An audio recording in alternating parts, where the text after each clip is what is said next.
You can make a difference in someone's life, including your own, with a job in home care. These jobs offer flexible schedules, healthcare, retirement options, and free training. They also provide paid time off and opportunities for overtime. Visit OregonHomeCareJobs.com to learn more and apply. That's OregonHomeCareJobs.com.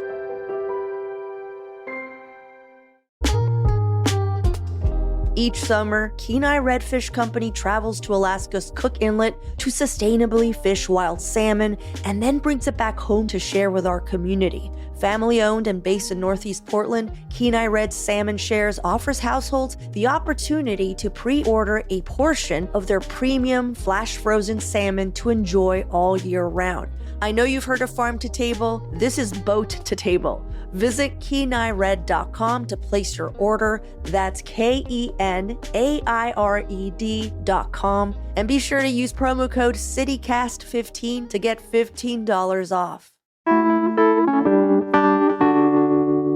It's officially bike riding season in Portland. With organized group rides happening pretty much every day this month, one could feel a little left out if they don't have a bicycle. So if you've been meaning to purchase one, we got the show for you. Today on CityCast Portland, we're revisiting a conversation I had with cycling expert Leah Benson. As the former owner of the dearly missed Gladys Bikes on Alberta Street, Leah has helped hundreds of Portlanders find the perfect bike. Let's see if she can do the same for you. It's Tuesday, June 24th. I'm Claudia Meza, and this is what Portland's talking about.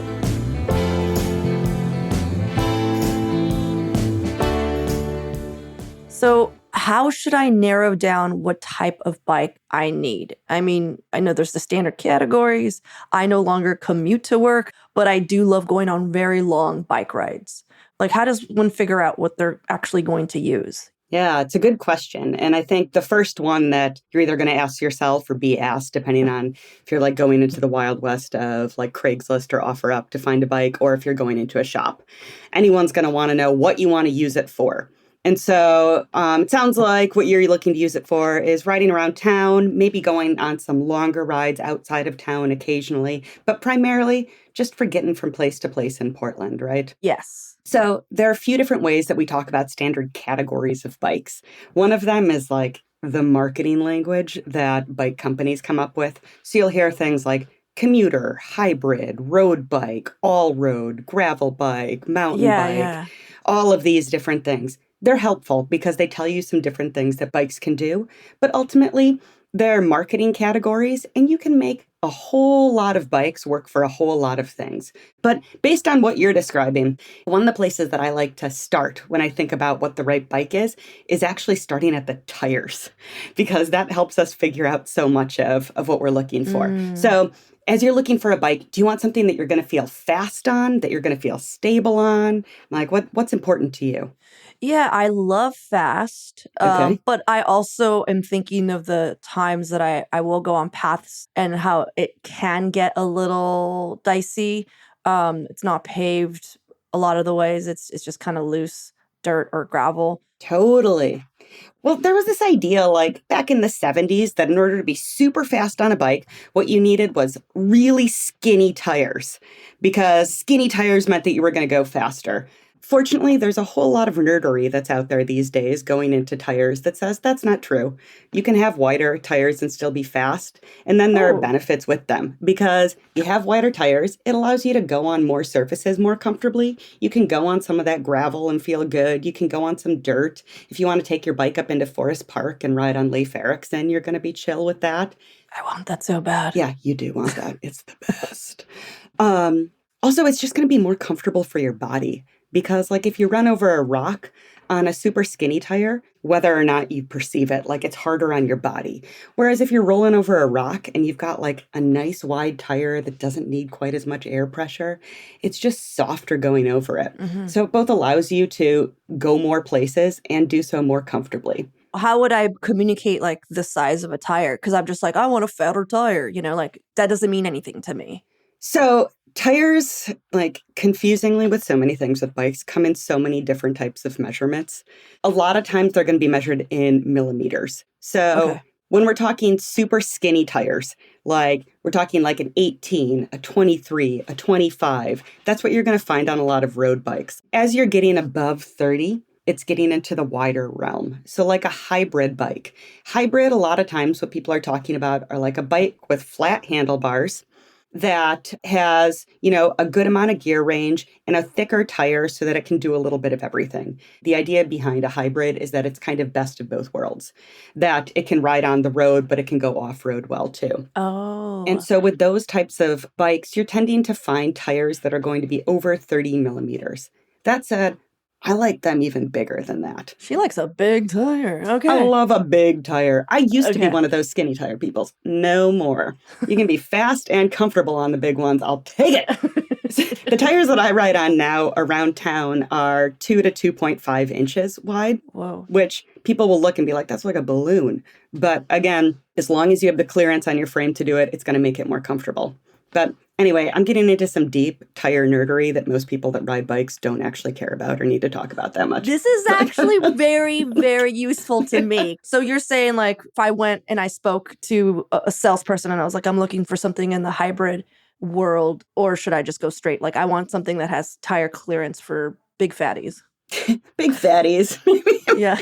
Maybe not fully there. Just say something that's going to give you a little bit of room to be able to go on and off road with it. Okay. But then I think the next question that I would want to know is, you said you like to go on longer rides. What does that mean? Oh, like 30 miles. I would eventually one day would like to do like a coast thing. But I mean, that's just like in the future. The reason I ask is because like that brings us into another point of conversation about what type of bike you want, which is talking about your position of your body on the bike. So drop bars, some people think of them as like curly bars, the ones that curl under that you grab onto that you see in a lot of road bikes. People have those on because it allows you to put your hands in a whole bunch of different positions as you're riding the bike, which is nice just to be able to change up position so that you're not getting sore. Right. The other thing that's nice about it, though, is they put you in a position where, this is so funny, even though I know it's just my voice being recorded, I find myself like motioning for how I am riding the bike. I see it. It's impossible not to. I'm sorry. Yeah. Okay. But when you're on that type of bike, it allows you to lean forward a little bit more. Mm-hmm. And your butt is just like, as one of my coworkers used to call it, the power pack in the back. Mm-hmm. It's what's going to be propelling you forward on those long rides. So if you want to have a good time on a longer ride, it does help to be in a little bit more forward-leaning position, which you can get to with like flat handlebars, but sometimes those drop bars are going to get you there more easily and allow you more comfort to move around as you go. Mm-hmm. So we're riding around town a little bit, but also we want to go out of town, have a goal of maybe getting to the coast. It seems to me like you want a bike that you're going to have options to be able to change up your position on comfortably. Mm-hmm. Then with that, if you ride to the coast, are you someone who's going to want to like pack camping gear and like do like a bike tour and stay out there? Are you just looking for a day ride to get out there and then come back? Yeah, a day ride to go to a hotel. I'm not a camper. Oh, yes. We call that credit card touring. Oh, yeah. That is exactly what I would be doing. Are you kidding me? It's funny because I do feel like, as we were talking, I was like, oh, I'm sure somebody who's smarter would be like, girl, get yourself an electric bike. Like, if you're going to like go somewhere that far, why would you use your, as you called, the rocket power in the back or whatever? just hit a button, girl. And that makes sense. I'm like, yeah. But I realized that I actually do love to bike to stay in shape. Like, I like actually moving my body since I'm sitting down so much in my office, Totally. Yeah. And it's great for that. That said, with an e-bike, you're still getting a pretty good workout out of it. I will take a minute to like stand for e-bikes and say, they're great. They're awesome. They fill the void for so many people, whether it's because they're carrying a whole lot of weight, whether that be supplies they're carrying or their children, or because they have mobility concerns and want something that's going to make it possible for them to ride a bike more easily, or just because it's super fun to be on an e-bike, to have an actual power pack in the back that's not just your butt that's pushing you forward. Yeah. Power pack in the back. Power pack in the back. I'm just going to come clean. I've never used an e-bike, so I don't know. To me, I just thought it was like a little scooter. So most of the e-bikes that you're seeing on the street are actually technically e-assist bikes, which means that the electric motor doesn't turn on until you push the pedal. So you actually need to move in order for them to do anything. Oh, okay. That's good to know. All right, well, let's take a quick break here. And when we come back, how much you should be setting aside for your new ride.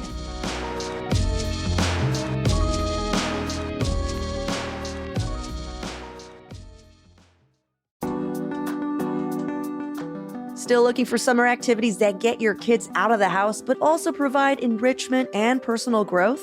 Well, you're in luck. Northwest Children's Theater award-winning summer camps still have spaces open for ages 4 through 14. Both half-day and full-day camps take place in Northeast, Southeast, and downtown Portland now through August 22nd, and you can choose from more than 30 exciting camp titles, including Bluey's Big Adventure, Mario's Super Party, The Legend of Percy Jackson, Mary Poppins, and so much more. Northwest Children's Theater summer camps are the perfect opportunity for a budding theater kid to enhance their performance skills and also make new friends. View the full schedule and register at nwcts.org. That's nwcts.org.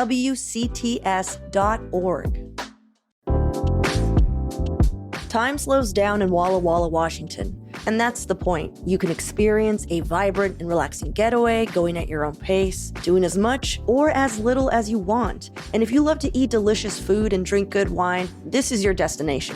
Walla Walla Valley produces everything from wheat to asparagus to strawberries to, of course, their famous Walla Walla sweet onions. So there's plenty of farm-fresh, fine dining from celebrated chefs to explore. But it's also home to more than 130 wineries offering a variety of expressions and vineyard experiences. And all of this is just a beautiful and scenic 4-hour drive from Portland.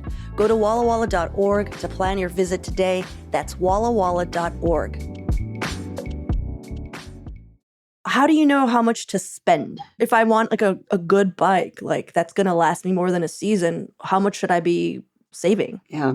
The good news is you can find a bike at pretty much any price point. Like pretty much everything, the more you spend, the nicer the components are going to be and the longer it's going to last. But you can probably still find a bike for $300. It's going to be used and it's not going to have as many capabilities, but I don't want people to think that you need to have, cajillions to ride a bike.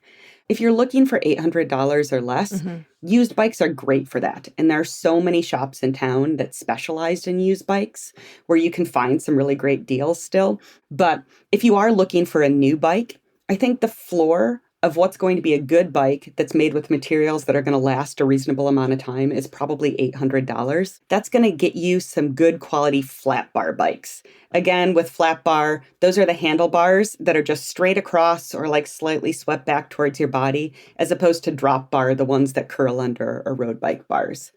So those drop bars come with an entirely different system for shifting that's more expensive. So if you want a drop bar bike, we're talking more money. Like for that, we're going up into $1,000, probably $1,200 or $1,500 even to get something that's going to be good.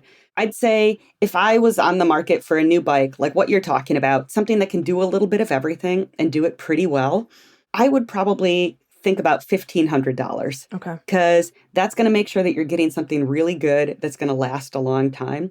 Maybe you'll get a sweet deal and not spend that much, and then you have some extra money to customize it and make it fit however you want. Yeah, and let's talk about that on customizations, because that was something that was very new to me once I got like a much better bike, even though I spent so little for it. But I remember putting almost as much in the bike to customize it, to get the cool tape on my drop bars and like do all this stuff. I'm curious, like what you think you should save money for. Like these are the things that you should customize to make it feel like a glove. Yeah. I mean, immediately seat comes to mind. Oh my God, seat. Yeah. So the bike shop I used to run like specialized in this because it is the number one thing that keeps people off of their bikes is discomfort with them. Mm-hmm. And a lot of people point to the bike seat or saddle, we'll call it, as being the thing that just makes it so that they don't want to ride. And everyone's butt is just a special snowflake. And so you have to do it's true. It's true. You got to do a lot of trial and error to figure out one that's going to fit for you. And I think that's true of bike parts in general. So I have a friend who works at Selwood Cycle Repair in Southeast now, shout out to Evan down there, who refers to bikes as kind of being like adult Legos. Sometimes when you buy a new bike, you think of it as being this package deal, like, oh, there's my bike now. But it's really just a whole collection of a bunch of different parts that have been put together by a manufacturer. And pretty much everything can be taken apart and reconfigured so that it best fits you. And when I talk about fit, what I mean is like the distance from your handlebars to your body. So the stem, the piece that connects the handlebars to the bike, comes in a whole bunch of different lengths and angles so that you can have the bars closer or further away or more upright or further down to work with your body in your specific proportions. And again, to make sure that you're maximizing the use of your muscles in the right way. So the stem is something that you can change out. The handlebars are, because different widths make a really big difference. If you're a more petite person who has narrower shoulders, sometimes having a narrower bar is going to feel a lot better. Because if it's wider, it's going to put so much strain on your neck that you don't need. And all of these parts can be changed to fit your body and make sure that the bike is capable of doing what you want. Down to the pedals. You can get so many different styles of pedals, so many different widths to accommodate wider feet even. There's so many ways that it can be changed to actually fit your body. So if you buy a bike just off the rack from a shop, just know that hopefully the shop will be pointing you in the direction of buying the correct frame size. But after that, there's so many other little tweaks that you can do to make it comfortable for your specific body. Yeah. And frame size, because I'm like 5'3", so that's very specific. There's only a few frames that I would be able to get, is what you're saying. Being 5'3", unfortunately, the bike industry seems to assume that people that ride bikes are like over 5'5". A lot of times I'm similarly 5'3", and it's not as easy as it should be. That said, it's so much easier than it once was. Bike companies are realizing that folks of all different sizes and genders ride bikes, and therefore are starting to make more things in different sizes and shapes. That said, it's not so easy to figure out what your size is based on your height. I always say bikes are a little bit like women's pants in that the sizing makes no sense and means nothing. Yeah. You know, like in one company, you could be a size 2 and another you're a size 8 or 12 or who knows what. Same thing with bikes. But what they'll have you do is stand over a bike. And so that top tube, as you're standing over it, you want to make sure that there's not contact with your body. Reason being, if you need to hop off a bike in an emergency, no one wants to like break their crotch on a bike tube. Nobody wants to break their crotch. Yeah, let's just leave it there. No one wants to break their crotch. Yeah. And it's so true because growing up, I'm just so used to always standing on my tippy toes for almost any bike stuff. So I'm looking forward to a frame that actually fits me. That sounds amazing. Not safe, not comfortable to be too big.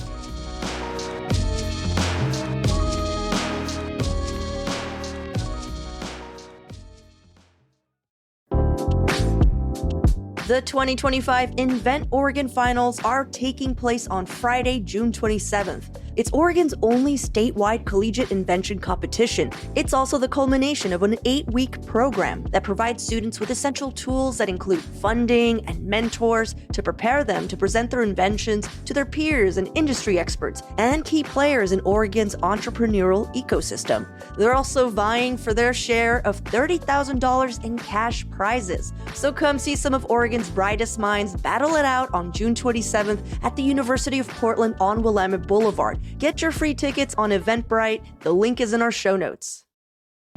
This episode is brought to you by Progressive Insurance. Do you ever find yourself playing the budgeting game? Well, with the Name Your Price tool from Progressive, you can find options that fit your budget and potentially lower your bills. Try it at Progressive.com. Progressive Casualty Insurance Company and Affiliates. Price and coverage match limited by state law. Not available in all states. Well, we've talked a lot about like customization of the actual parts of the bike, but I know that you're a big believer that your bike should look good too. I mean, not just be functional. I know that would be important to me, but why do you think that's important? Like, why do you think you need to be like, that bike, that's a looker? Yeah, why do I have bike vanity? Yeah, what's up with that? Bikes are a really important part of how I get around the city, but also of how I view myself. And for me, it's kind of like putting on an outfit in the morning. Do I need to look any certain way? No, but does it bring me joy when I wear my favorite colors or put on something that's particularly comfortable or flattering or whatever? Yeah, it does. Same thing with a bike. Like, I love riding my bike. It brings me so much joy. And the fact that it looks cool brings me joy too. And I I don't know why I'm saying it, like riding my bike as though I only have one. My bike's plural. Of course, I have many of them. Of course you do. Of course, I have many of them. Of course, they have all different aesthetics and looks Oh so that my I can like gosh. pair them with how I'm feeling. Oh, wait, how many bikes do you have? 5.5, because I share a tandem. 5.5. Mhm. That was Yeah. perfect answer too. Because I was like, how do you get? Oh, okay, that makes a lot of sense. I think it's just a matter of what's going to make you happy. Mhm. Like when you're buying a bike, a lot of times there can be this vibe of like, you need like the right machine for the job and you're not supposed to care about how it looks. I really don't buy into that. I'm like, you're supposed to enjoy it. If you're spending money on something and you're going to spend time on it, you should like all aspects of that. But I don't think it's bad to go into a bike purchase acknowledging that you have one and that you want this really cool thing to be an extension of your style in general. Yeah. And just real quick, when I'm shopping, there's like iron frame, steel frame, aluminum frame, carbon, whatever frame. Does it matter? The three main materials that bikes are going to be made out of now are aluminum, steel, and carbon. And aluminum is one of the more common ones that you'll see. It's going to be the least expensive. It's fairly lightweight. That said, it's pretty rigid, which means it's not always the most comfortable to ride. Also, just as important to the lightness is the parts that are coming on the bike. And a lot of times, aluminum bikes, since they're going to be at a lower price point, also have lower price point parts with them that are going to be a little bit heavier. Interesting. Okay. Steel is heavier as a material, but a lot of times if you're buying a new steel bike, it's going to be made with nicer parts. And so it might not ultimately be that much heavier than an aluminum bike. And then the third material that we're going with is carbon. Carbon is a super lightweight, very strong material that's pretty comfortable to ride on. It absorbs the shock of the road really well, is more expensive though. We tend to see that on higher end road bikes and mountain bikes. It's awesome. Nothing bad about carbon. It's just not financially accessible for most people and also not necessary for most people. Gotcha. Well, what are some good, like, shout outs, some good places to start? Some favorite bike shops of yours? Fortunately, Portland is such a good place to buy a bike. We've got an incredible like bike shop ecosystem. It's impossible for me to just pick a couple, so I'm going to go through my long list. Overarching bike shops that will have a little bit of everything. River City Bikes, located in Southeast Portland, has been around forever, has a selection of everything that you would need from e-bikes to mountain bikes, hybrids, road bikes, a little bit of everything. It's a huge shop, but that doesn't mean that it's not awesome. The people that work there are super knowledgeable, incredibly kind, willing to help with any question that you might have. They've got a wonderful service department. Okay. Similarly, large shop, Selwood Cycle Repair in Selwood, shockingly, is another pretty big shop that has a little bit of everything, including a really rad consignment program. So you can get super high quality used bikes there and just know that they've been checked over by mechanics and they're going to be great. Another one, Metropolis Cycles in North Portland on Williams, has a pretty good selection. It's a bit smaller of a shop. The folks that run it and work there are super kind. I send people there all the time. In Northeast, Golden Pliers. Golden Pliers is rad in that you're not going to go there to get like an off-the-shelf bike. This is more of a bike nerd shop. They're super approachable and kind, wonderful to go to for service, no matter who you are. If you are looking to build your dream bike, like a custom bike from the frame up, that is an awesome place to go. They will do a great job for that. Already intimidated. Oh, no, don't be intimidated. Go in, nicest people. You can ask them any question. They're willing to help for all levels of people that ride. But like, if you have something specific in mind, they're also a great place for that. That's good to know. Yeah. Then in Southeast, we've got Clever Cycles, which specializes in commuter bikes. Got a great selection there. And Splendid Cycles, which specializes in e-bikes and cargo bikes. So if those two things are your jam, go there. They're going to get you hooked up. I'm going to stop because there are just so many. But there's also Community Cycling Center, another nonprofit you can go to, has an incredible used bike selection. North Portland Bike Works, also a great used bike selection. I know I said I was going to stop, but there were two more. Sorry. I feel like you hit every quadrant. Like everyone listening is like, well, I'll just go that one. That one's Except the West Side. I don't know any. Yeah. I know. I'm sure there's lovely bike shops on the West Side. Leah, thank you so much for taking the time to hang out with us and sharing your knowledge. Appreciate it. Definitely. Thanks for having me.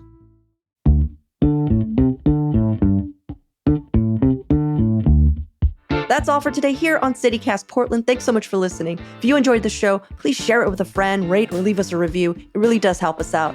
We'll be back tomorrow morning with more from around the city. Until then, see you at Slim's.